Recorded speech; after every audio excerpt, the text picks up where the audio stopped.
Hello, YouTube. Good afternoon. Stanley Pacion by Love Beguiled.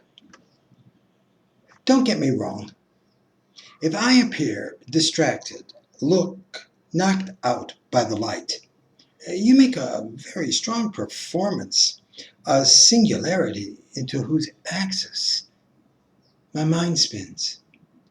I remember once years ago when I landed in New York after living a year and a half in Europe. How the neon of America, it appeared so awesomely garish and bright.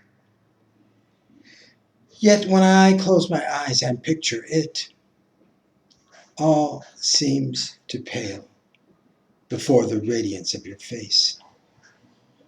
That two people would meet for morning breakfast, look out at the cafe's window, at the steady rain, walk here and there along avenues of inviting storefronts, and before the day is over, fall into grand attachment one for the other as though there were something in the air, perhaps some electromagnetic charge.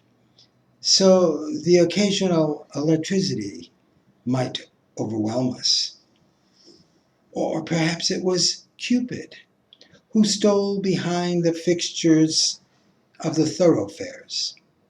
I thought I had spied him crouched near a mailbox at the start of our walk on Main Street in Point Pleasant. The winged child pulled from his quiver arrows. Their heads were dripped in love potion. I was thinking along the lines of the ancient story, that once he aimed and shot them grievously would they tear mortal flesh to make for a ruckus extraordinaire. I felt that expectations were suddenly turning great. This romance presses hard upon me. It is a love I am compelled to profess. To gain your confidence, to prove my mind sound, not at a loss to reason, I couch my verse in a mood commonly called the subjunctive. Though the posing of this frame of mind has little usage in today's English, I try its grammar, or is it pretend to use it, so to temper my overwrought affection and to quiet, soften my immodest and elevated parlance. Were I not to employ this principle of language, one might believe my love for you be shameless.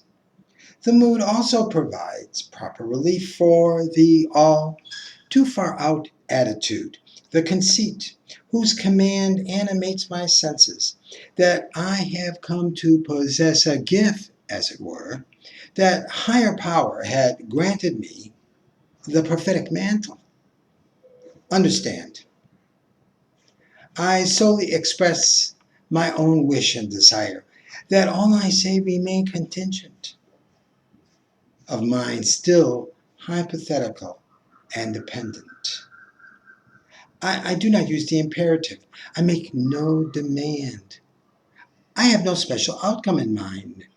I dwell in fortress called Zion and come from it in the pilgrim's coat and hat. I look in the mirror and see their collar and tie, and like those passengers on board the Mayflower, I know the Lord to be my helper. I fear not. Who among your former friends has ever said it better? And were you to live a long and hearty life, as all actuaries predict, what future friend might ever phrase it near as well as I have put it?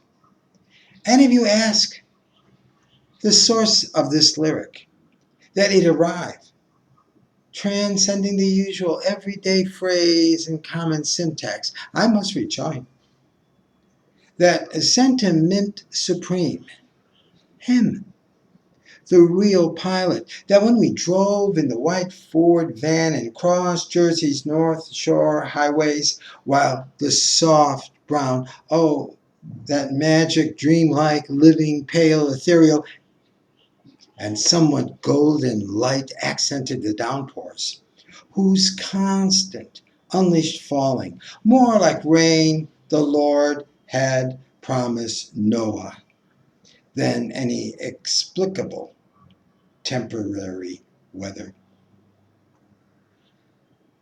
Wie es eigentlich gewesen. The carriage held but ourselves, but just us. The carriage held but just us and immortality. That when we traveled our first day together, though it is months ago, and now becomes the years, all the time which has passed, I suggest that it would feel shorter than the day, that day, I first surmised the engine's mounts were tied to point, and that we, too, were belted, hurled straight ahead into some league with eternity. Mercy, let it be known, mercy freely bestowed, not for this, the one earthly moment, but for our children's children, drawn and signed, delivered. This verse, sure as words, sure as word once promised Abraham. I hear the text my grandmother spoke. I see her at work while she ironed and folded, stooped to lay the laundry into the oval wicker basket at her feet. And I, the child, I watched her nod, the affirmative nod. And I repeat to you what she said to me. And I will bless them that bless you, and curse him that curses you. And then the line which revealed for me how the stanza means, that in you, I mean in you, my darling, in you shall all the families of the earth be blessed.